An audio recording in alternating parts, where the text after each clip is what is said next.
Good afternoon. I'm Debbie Miller. I am a board member of the JDC and immediate past chair of the JDC's Archives Committee.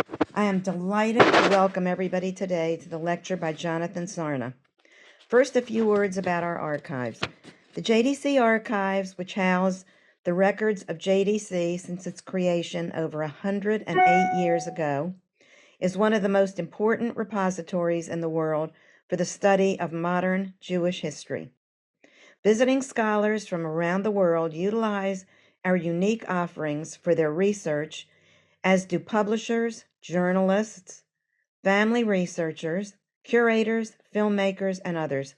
We also offer fellowships to enable scholars to conduct research in the JDC archives.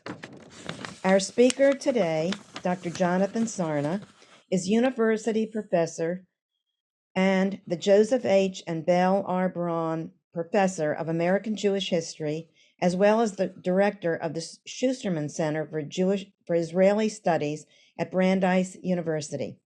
He is also past president of the Association for Jewish Studies and chief historians of the Weizmann National Museum of American Jewish History in Philadelphia. Jonathan is a JDC board member and serves on our JDC Archives Committee. Dr. Sarna is the author and editor of more than 30 books on American Jewish history and life. His American Judaism, A History, won the 2004 Everett Jewish Book Award for the Jewish Book Council. His most recent books are Coming to Terms with America and Lincoln and the Jews, A History. The title of his lecture today, We Are Working for a Healthy Generation, a lecture marking a century since the reorganization of the JDC and its transformation into a permanent organization to meet the needs of world Jewry.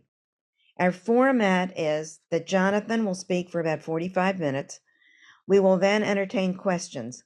Please note that your microphones are turned off, and we will take questions via the Q&A function.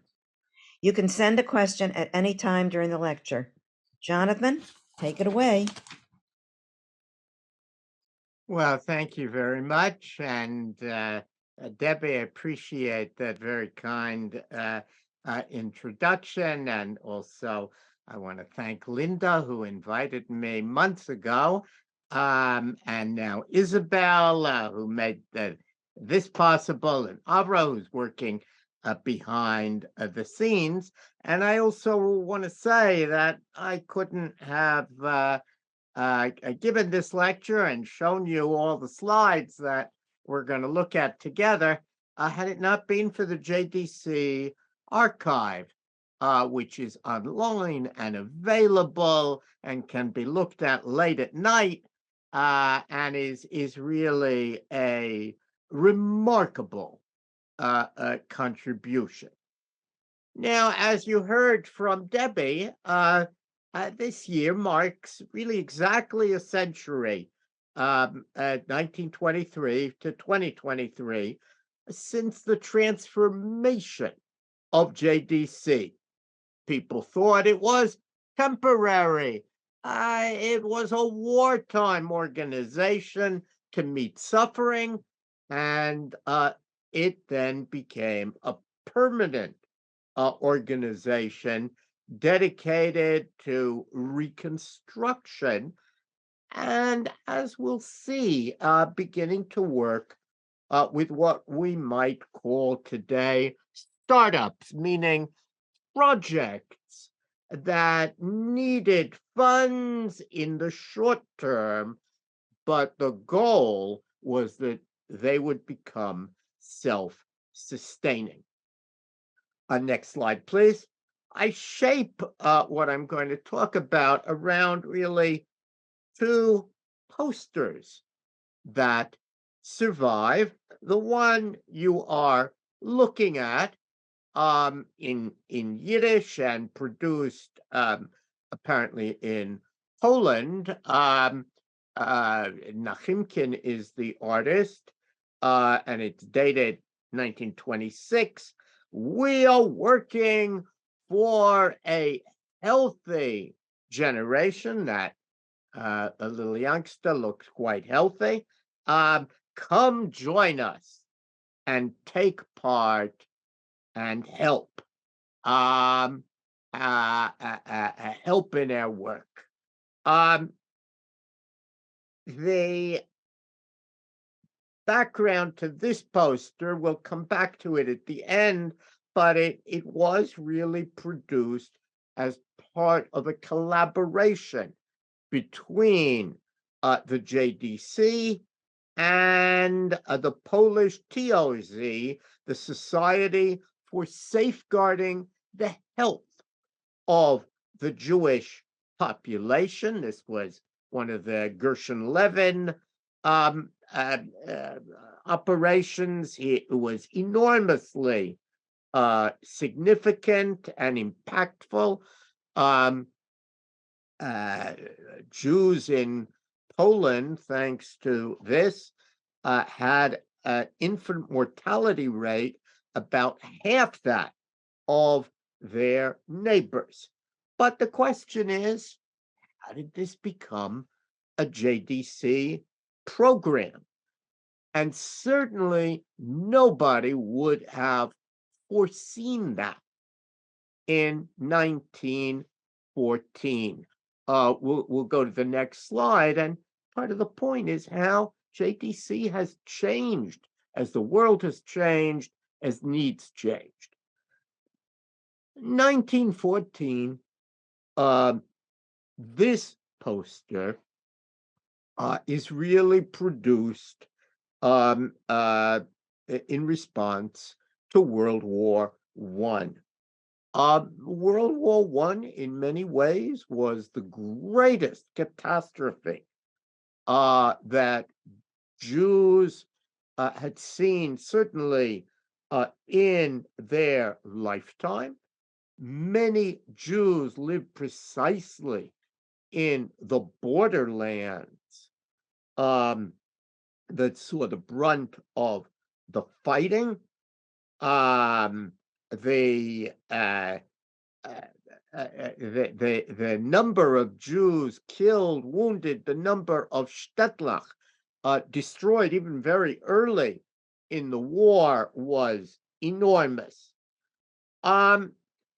For Jews in the United States, World War I meant that there were many immigrant men, overwhelmingly men, who had come ahead of their wives and family.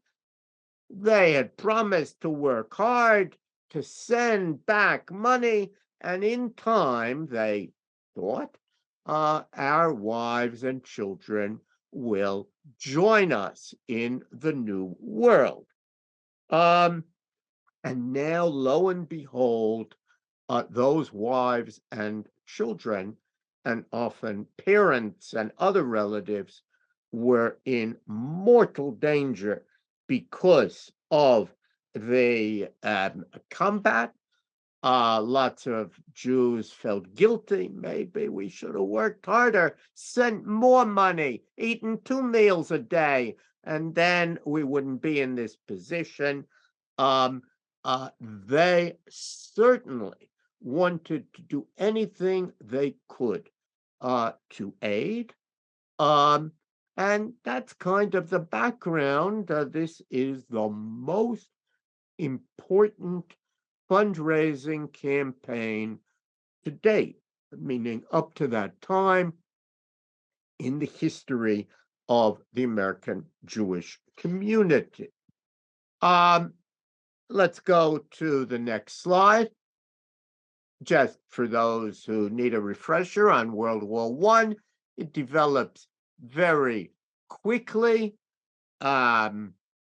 Jews remembered that it was around the season of Tisha B'Av, the 9th of Av, a important Jewish fast day, and somehow or other that seemed important, given how quickly Jews found that they were embroiled in the conflict. Jews, of course, were on both sides of the war. Germany on on one side, and Britain and France on the other. Both had Jewish communities. This was not something that many European Jews had seen. American Jews had seen it in the Civil War. Um, America in 1914 was not part of the war, and indeed wanted to stay out of it and to be neutral. And that, of course, meant that American Jews, and by then you have a large number of American Jews, probably the third largest Jewish community in the world, they're able to send money. They have an important role to play, and never before had the American Jewish community been so important in Jewish affairs as they were in World War I. That's true in Zionism. Louis Brandeis, I have to mention him once in every lecture. Louis Brandeis is going to become head of the Zionist organization, in part in response to World War I, and the JDC, as we will see, likewise comes into existence in response to World War I. Now let's turn to the next slide, and this is probably the most famous document in the whole history of the Joint Distribution Committee, not always properly understood. When Henry Morgenthau, you see his name at the bottom, this is a telegram, by the way. Many of my students don't know what a telegram is. When Henry Morgenthau at that time was American ambassador to Turkey. And that was important. Turkey had not yet entered the war. It soon would, but Morgenthau had been on a visit to the land of Israel just a few months earlier, an official visit. He understood that the Yishuv, the Jewish community of the land of Israel, was utterly imperiled by this war. It depended on charity at that time. Charity was not forthcoming during the war. Very soon, food would also not be forthcoming. And he understood that the colonies of Jews would collapse unless they received immediate help. And Morgenthau, who before he became American ambassador,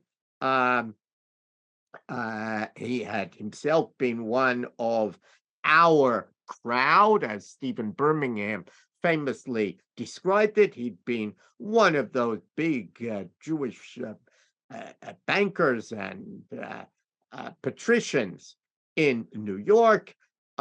He personally knew Jacob Schiff, and so he sends, partly in an official capacity and partly in an unofficial capacity.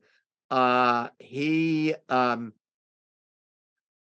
sends this telegram asking whether American Jews might club together $50,000 to be of assistance. The answer, by the way, was yes. And Schiff donated half, and the Jewish community undertook to raise the other half. This telegram doesn't mention the JDC because the JDC didn't exist. But the importance of the telegram is that it made American Jews within 30 days of the war's beginning understand that there were great needs, that the Jewish community specifically had needs, and it hinted that American Jews were now responsible for helping to meet those needs. They were responsible because of the community's size.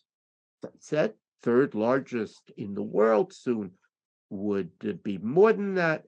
They were responsible because of the community's wealth, and they were responsible because of the American Jewish community's fortunate position of being completely outside the war zone. And so this telegram is the stimulus for organizational activity that would soon lead to the creation of the JDC. Next slide, please.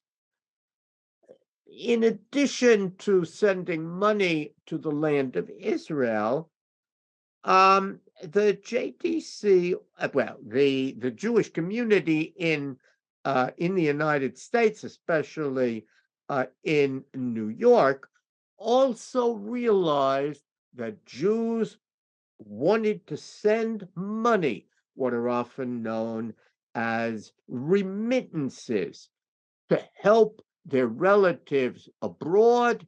And here you can see them lined up to do this. This is going to grow into what is known as the Transmission Bureau. It played a huge role in keeping Jews alive. And the person who set it up, and I believe that you can see her there at her desk, that is Harriet Lowenstein. That's not a name that's well enough known, like many Jewish women in history. She hasn't quite gotten the credit she deserves. There are some papers that people could study. She works here, and we're going to see her again in a minute at the founding of JDC. And really, she's going to play a huge role in World War One and afterwards, and in the history of the JDC. Note, by the way, you have different kinds of immigrants. Just look at whether they had headgear, they didn't have headgear, but what they all had, and what kind of headgear: traditional, straw hat, bareheaded.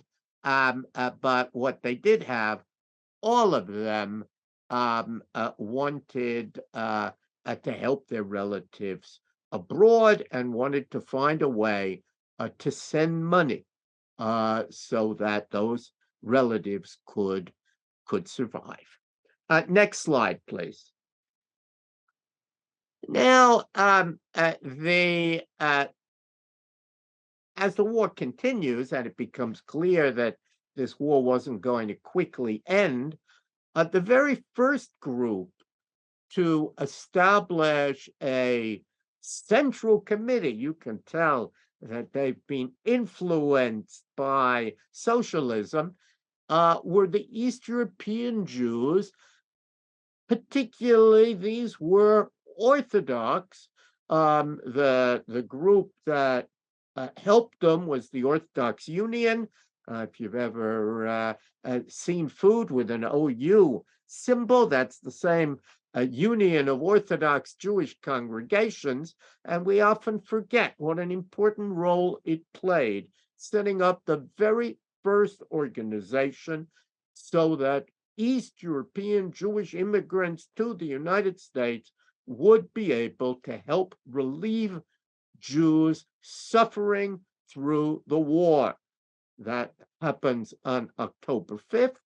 And of course, the more established Jews in the United States, we often call them German, more accurately would be Central European Jews, many of them older, they'd migrated principally from the 40s through the 1870s. Um, those Jews um, fought by virtue of their longevity, their connections with government, that they, in a sense, should rule the American Jewish community. They had established the American Jewish Committee, and the American Jewish Committee now forms the American Jewish Relief Committee. So we have two organizations, both formed on October the 25th. What you're seeing is that they very quickly realized they should cooperate, even though they felt that they understood their own population, the one, the Germans, the other, the East Europeans. They did cooperate. And one of the principal ways of collecting money in those days, especially if you were doing mass solicitations, was through stamps like this. You would give 10 cents, they would give you a stamp to display, showing that you were generous. 10 cents was worth a lot more in those days. That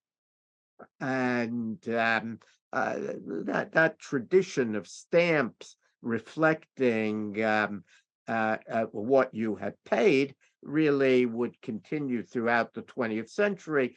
Some watching probably remember when you used to get green stamps for going to the supermarket, but we often forget that it was philanthropists who first used this technique. It's not unique to America either. And it's nice that a sample that still exists. Next slide, please.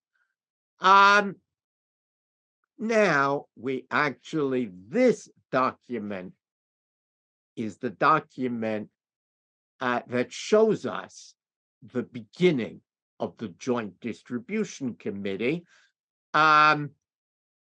Not usually well publicized is the fact that originally it had this unbelievably long name. Every word in the name, in a way, is important. It was joint. In other words, both the East Europeans, the Orthodox Union, and the American Jewish Relief Committee, those tended to be Reform Central European Jews, they were going to work together jointly. But they were only working together to distribute the money. They felt they could collect it better working individually. They had different methods and different assumptions of who would give and how much to be given, but it made no sense to send multiple representatives across the ocean. So they were going to work together only on the distribution of funds. These are American funds, and they wanted everyone to know that because America, although it had been a player even at the time, say, the Kishinev pogrom, and even in the 19th century, America now is playing a much bigger role, and they wanted the world to know that. We have arrived as a Jewish community, and we are going to relieve Jewish war sufferers.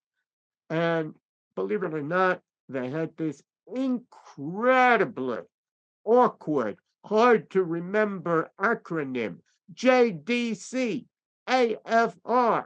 JWS.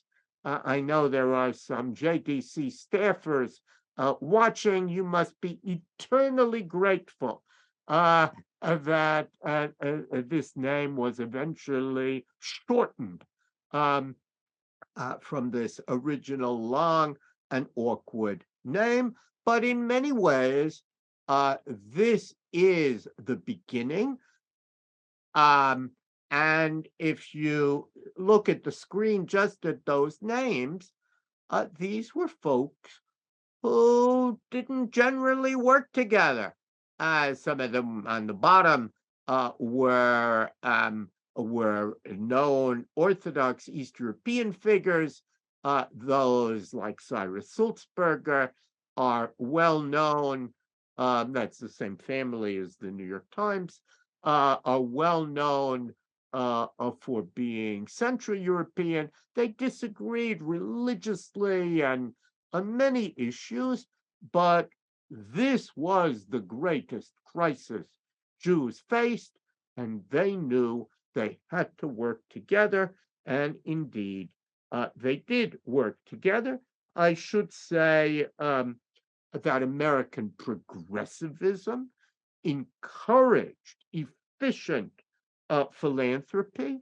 Uh, Indeed, the federation system that is developing in the United States similarly reflects the idea we all should work together and join together to distribute funds. Progressive philanthropy preached the same notion. Louis Brandeis, who's deeply influenced by progressivism, is going to bring some of those ideas to Zionism.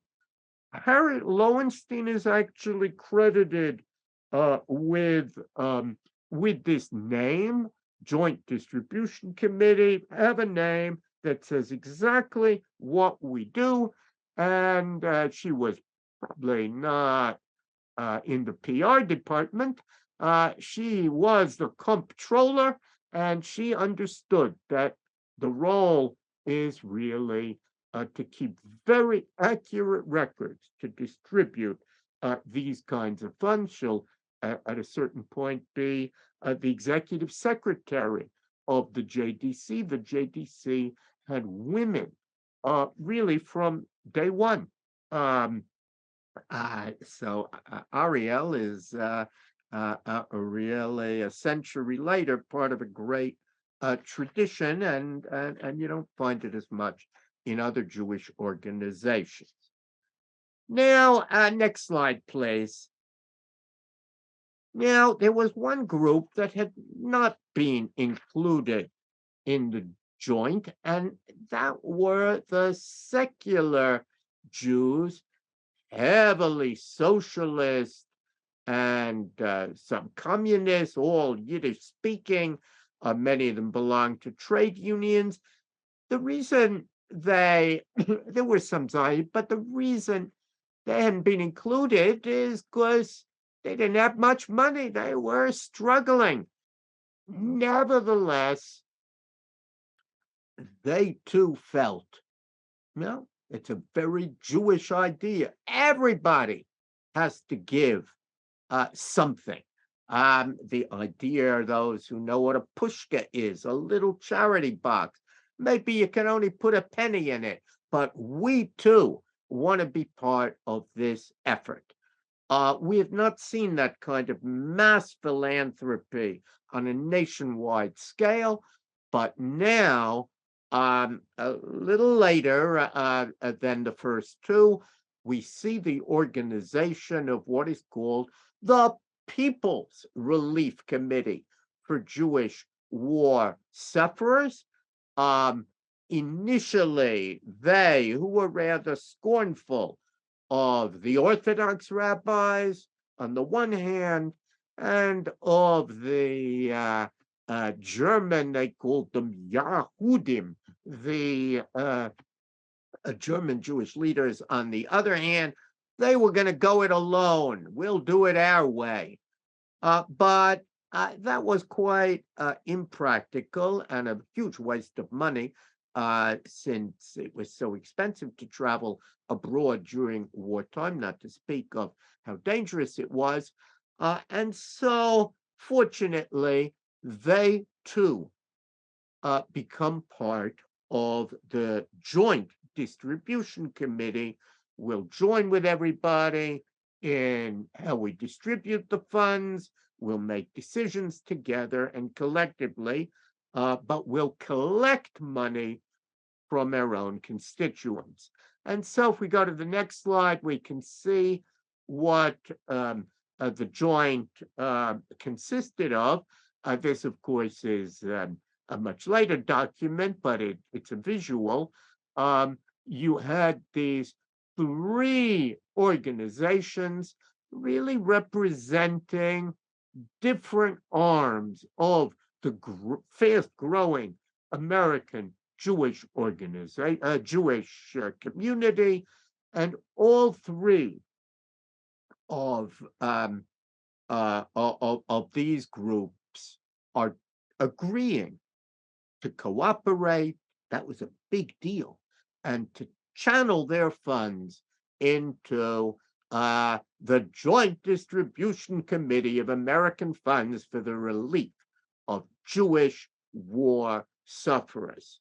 And they collected, if we go to the next slide, collected and distributed a great deal of money, almost $9 million, but actually there is that's a midpoint, and dollars were worth a lot more. I've seen estimates that if you go into how much was distributed in the period from 1914 to 1923, that it's roughly $500 million in today's dollars, just an immense sum of money from the American Jewish community of, by that time, say 3.5 million. And you see that the money was distributed to many different places because the war was in many different places. Some of them are exactly where we would expect: Poland, Lithuania, Russia. That's where the bulk of the money went. But it is interesting that some money went to assist Sephardic Jews, and a good deal of money was sent to Palestine, where the need was enormous once Turkey entered the war. In some ways, they used the Jewish community as pawns, cut off food, and a great many Jews actually left, either temporarily or permanently, the land of Israel during the war years.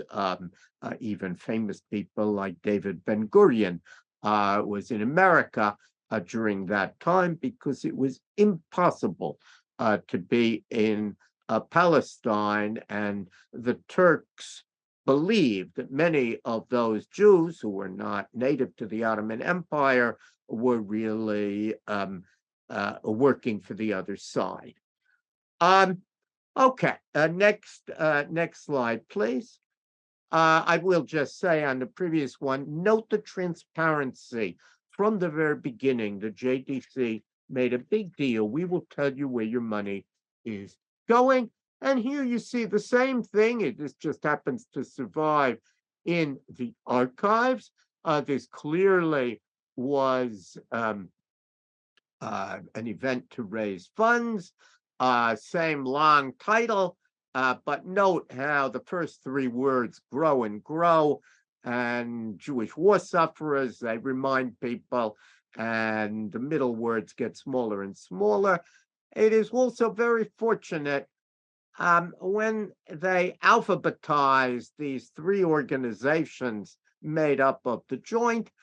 In a way, that reflected how the group saw themselves, meaning the American Jewish Relief Committee thought it was number one. We've been here longer. We're richer. We know how America works. And the Central Relief Committee, set up by the Orthodox Union, certainly wanted to be next to them. And they put the masses number three. But of course, they only were doing that alphabetically.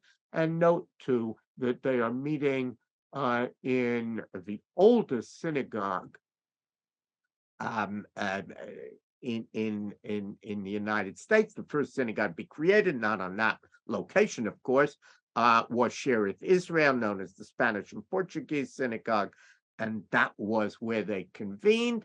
And the chair, and it's no accident, and a man who gave an enormous amount of time and money and direction to the JDC in its early years was Felix Warburg. He was the son-in-law of the wealthiest, most powerful Jew in America, Jacob Schiff, the great banker who by World War I was quite elderly, but remained very powerful. We'll see him in a second. Kuhn Loeb, his son-in-law, who loved this kind of work, and his son-in-law was scion of a world Jewish banking company, the Warburg Bankers, big branch in Germany. He had relatives, in other words, in Europe. The war affected him quite personally, and he made the joint really his central responsibility and was highly respected. Um, the If we go on to the next slide, I'm going to show you first this photograph. It's unusual that we have a photograph and then a more famous and better known painting. I think the painting is still at JDC headquarters. This is what was always referred to as a memorable meeting of the new a joint distribution committee. This is where the decisions are going to be made. The date is July the 10th, 1918. If you look carefully, you can see that this brings together a wide variety of Jews, people who you don't normally see together. In the very front of the photograph, on the left is Felix Warburg, on the right is Jacob Schiff. Next to Felix Warburg, to his left, wearing a big skull cap, is the Ramaz. You may have thought Ramaz was only a school, but of course it was a name of a great rabbi, probably the most significant Orthodox rabbi at that time in America, Rabbi Moshe Zebulun Margulies. Ramaz is the acronym. And it's no accident that in the photograph, he is sitting next to Warburg to make the point that the Orthodox rabbis of the Orthodox Union are part of this. Indeed, theirs was the earlier organization, and the traditional leadership, Jacob Schiff, Felix Warburg, they're part of it as well.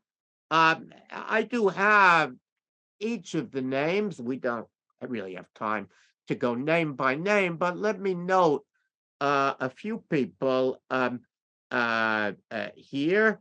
Harriet, you don't see many women, but at the far end of the table, that's Harriet Lowenstein. And she is really the only founding woman. Now you say, but isn't there another woman there? And that a lady who's sitting right up near the front, she is sitting next to Albert Lucas, also Orthodox leader. She was the stenographer, and therefore she had to be there. Her name was Friedman. She had to be there to take careful notes, and you can actually see if you look carefully that she's got a pencil in hand and is taking everything down. But there was really only one woman who was invited. But there are many famous people. The Cyrus Adler is right there in the front on the right. He's the third. Schiff uh,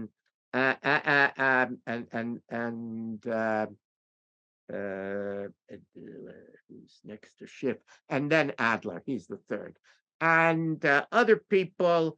Um, Mayor Berlin is here from, you see him at the very end of the table. Bar Ilan University is named for Mayor Berlin. He finds himself in America at that time and plays an active role. And the man with a very impressive white beard is Rabbi Teitelbaum.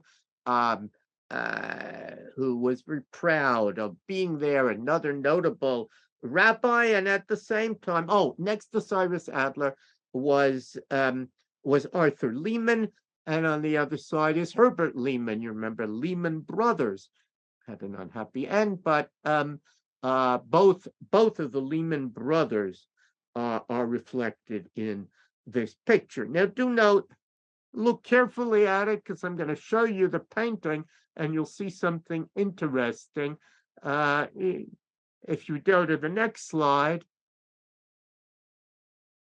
this is the painting made some years later to preserve the scene of these wonderful people, this gathering of all streams of American Jewish life in a single boardroom.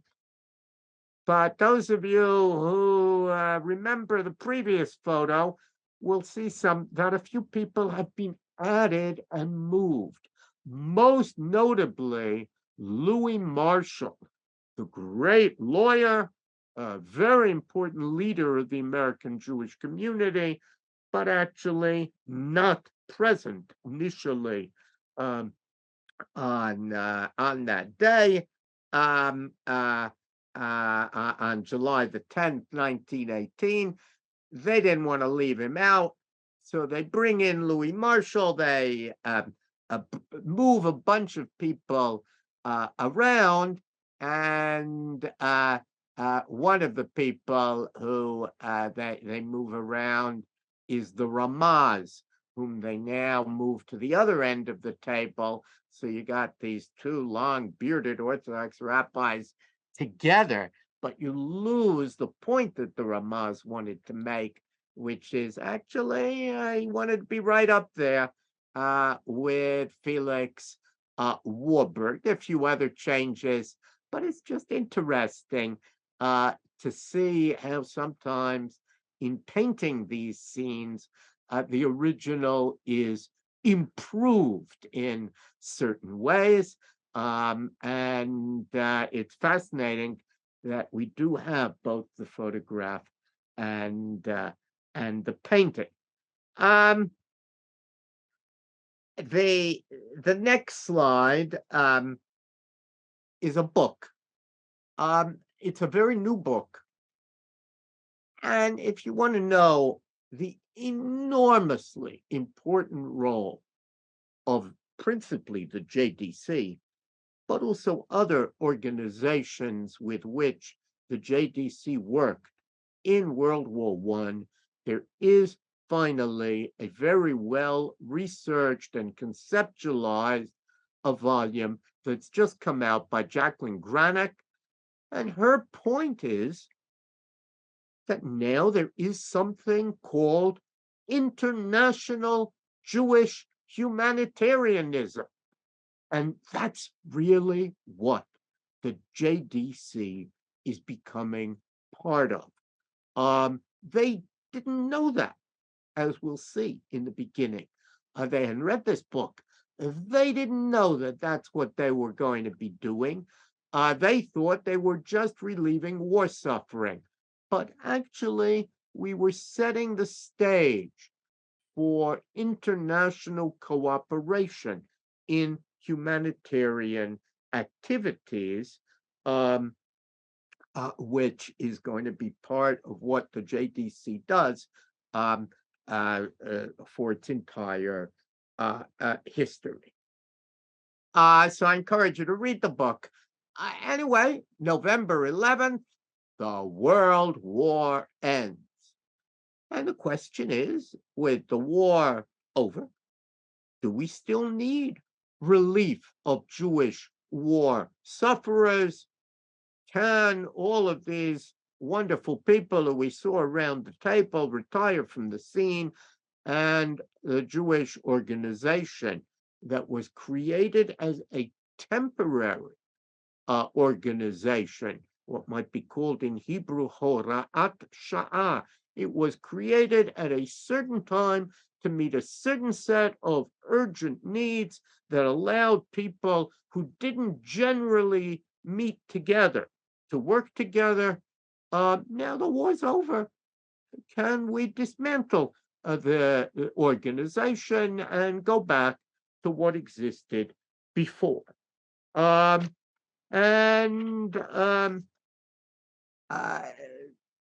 that question hung in the air. Next slide. What quickly became, are we having trouble? Yeah, what quickly became clear is that just because the war ended didn't mean that suddenly, through magic, the suffering ended. Indeed, the war had caused enormous suffering, especially in Poland, destruction, poverty. Lots of communities ceased to exist, and it wasn't possible. American Jewish leaders came to understand it's not possible just to say, well, we're done, the war's over. We can go back to business as usual. And indeed, we have this horrific description from a Red Cross official of what he saw in Poland in March of 1919. Jews who had been driven out of their homes, people without food or shelter, starvation, and he particularly mentions Pinsk. There were many Pinskers, many Jews from Pinsk in the United States. It was a big community. And this, of course, was written for fundraising purposes and was distributed by one of those organizations raising funds, American Jewish Relief Committee. But it was widely quoted, and it helped still to explain why the JDC couldn't go out of existence, even though the war had come to an end. Next slide, please. Here we see that, or still in 1920, in what was really the largest Jewish community in Europe, Warsaw, there are people lined up to get care packages, essentially. They are living off these kinds of packages of food that are being distributed. Um, we saw the other office at the very beginning of the presentation where money was being sent from New York. Um, now we see what happened to that money. Some people got money, but many cases that money allowed JDC officials to purchase food, which they are handing out um, to those who came to the office. There was a great deal of unhappiness, I have to say, in official JDC circles about these remittances because they did not want to return to the idea that Jews lived on handouts, the rich sent money, and the poor just lived on it. That system was uh, attacked by exponents of scientific philanthropy. They wanted programs that would end poverty. Let's teach people to work. Let's set up systems so that people will move off of the dole. And so it was in the next slide that in 1921, the JDC announced today they wouldn't have used this word, but they announced the liquidation of the JDC Transmission Bureau, and there was tremendous pushback, not only from the Jews in Poland, but even from the JDC's own officials in Poland who felt that the folks sitting in New York and reading theoretical works on philanthropy didn't understand. There are needy Jews. They're hungry. They are sick. We have to help them. And your well meaning effort to help Jews get off the dole will really cause, as they say, great loss and hardship. And this is a problem that the JDC actually would face over and over again as they tried to wind down various programs through the decades that had been set up. Temporary programs have a habit of becoming permanent. People come to rely on them, and it's never easy when one decides to stop them, and people are truly hurt. That was true in the memory of many on this presentation when traditional welfare was ended in the United States, and we see it here when the JDC um, liquidated its remittance department. Next, you'll see that the folks in New York, in this case, folks in Paris, but it was actually written by leaders in New York who went to investigate, and they're quite persuaded that this is tough love.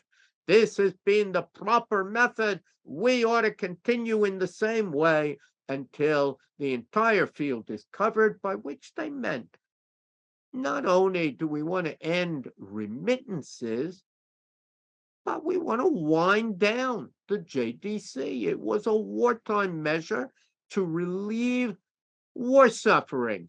The war is over. It's time for people to get back on their feet. It's time for European Jews to take care of their own. It's time for our efforts to end. Um, let's go on to the next slide. Um, in the article on the history of the JDC that is published, I commend it to you. It's available online in the YIVO Encyclopedia. We learn what happens. You can also read lots and lots of documents in the JDC archives. But basically, after July 1921, the JDC ceased giving general relief.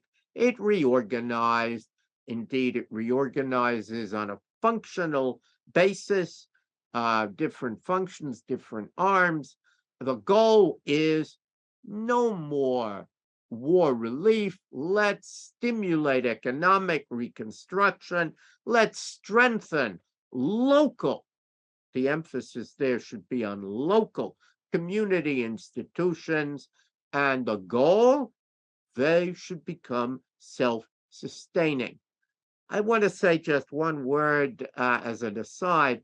This article is written by a man named Michael Beiser.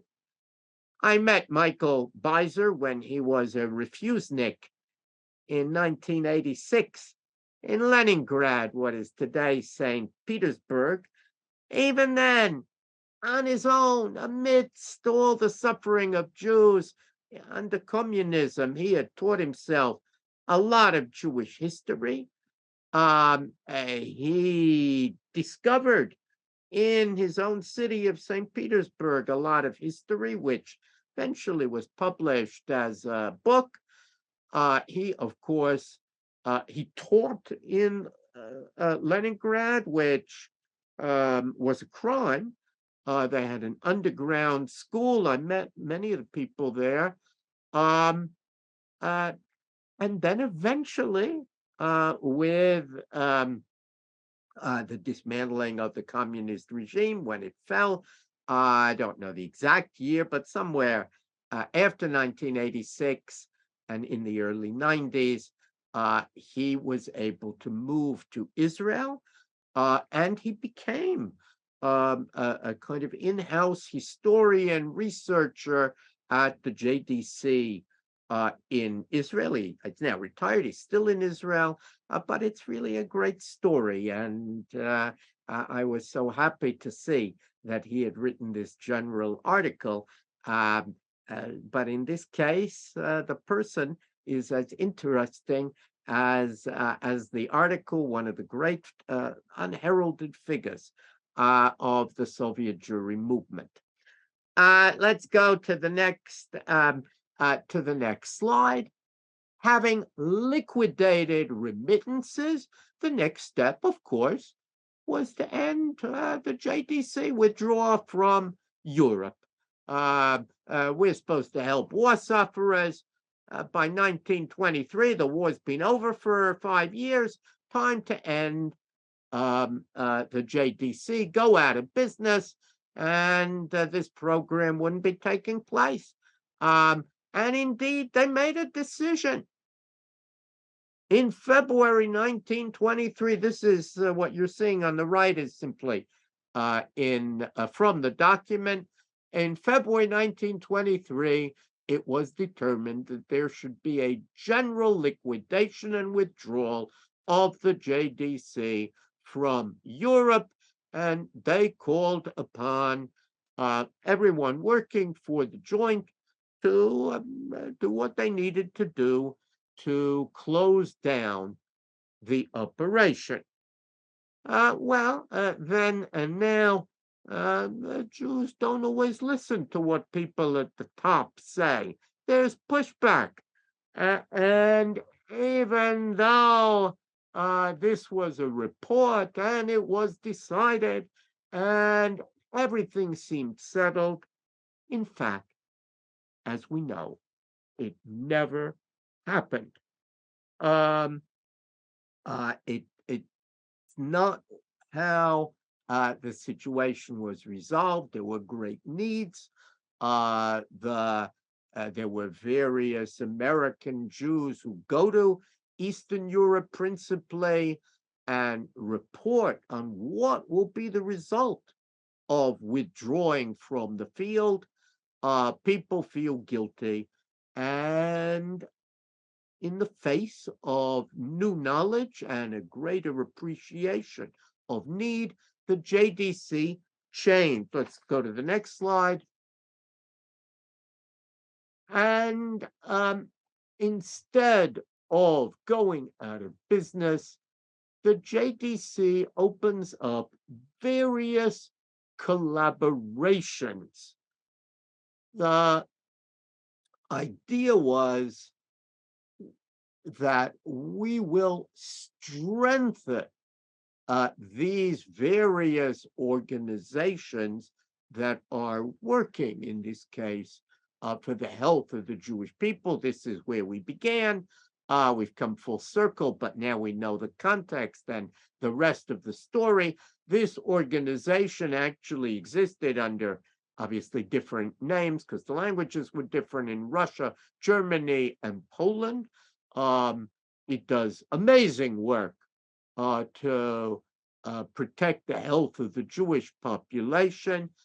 And it is viewed not as part of relief work, but as part of reconstruction, as a contribution to the future of East European life. Um, and it is not charity, which they looked at with disdain, but rather to promote progress through advanced knowledge, which scientific philanthropists could boast about with great pride. Um, and the goal, and this is very important because this is going to be true of JDC from that day to this day. The JDC would be most excited by projects that required short-term investment with the promise that if the startup succeeded, they would become self-sustaining and initial funding by JDC would be taken on by somebody else. The JDC in Israel, which is not our subject, works that way all the time. All sorts of projects have been started by JDC, and if they're successful, one or another ministry will take on that project and carry it forward. So the JDC, instead of closing down, it really moves from aiding the suffering to philanthropic work of reconstruction. Let's do the next slide. This is where we started. This is a new goal. We're no longer aiding suffering. We are working for a healthy generation. That's what our long-term effort is. Next slide. And far from liquidating its activities and going out of business, in the face of continuing hardships, the JDC's leaders in New York really changed their minds and pioneered new forms of humanitarian aid, what's called here the difference between charity and philanthropy, based on the model of collaborative partnerships. And JDC funded projects were often thought of. Whether they turned out that way is a different question, but they were thought of as kind of short-term investments expected in time to become self-sustaining.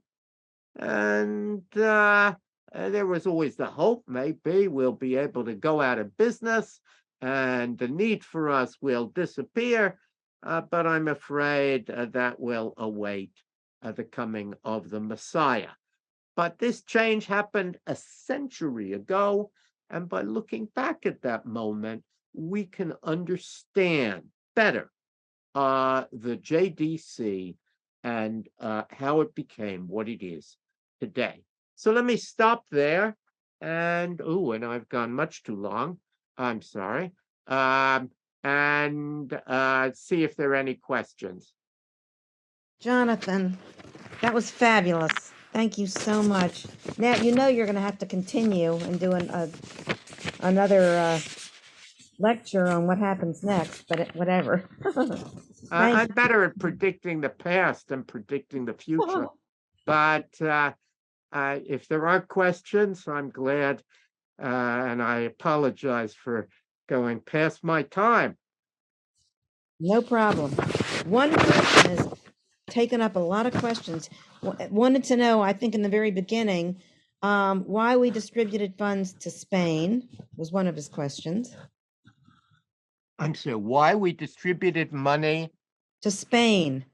Oh, I don't know the precise reason, but my guess would be Spain was a jumping off point from where you could travel to the United States.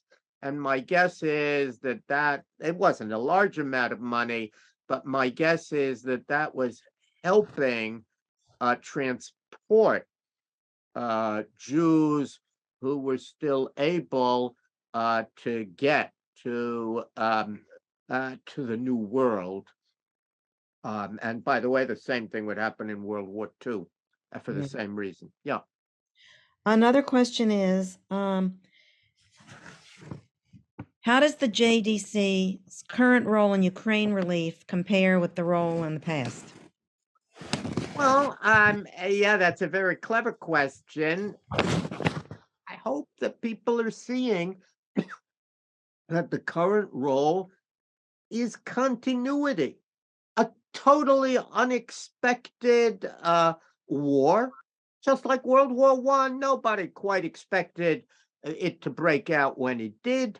And nobody, it happens, and you need to respond quickly.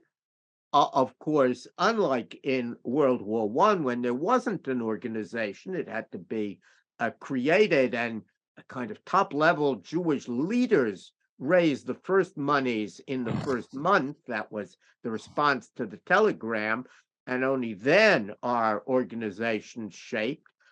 By the time the Ukraine war, we had organizations. It's like FEMA, the Emergency Relief Committee, the Federal Emergency Relief in the United States.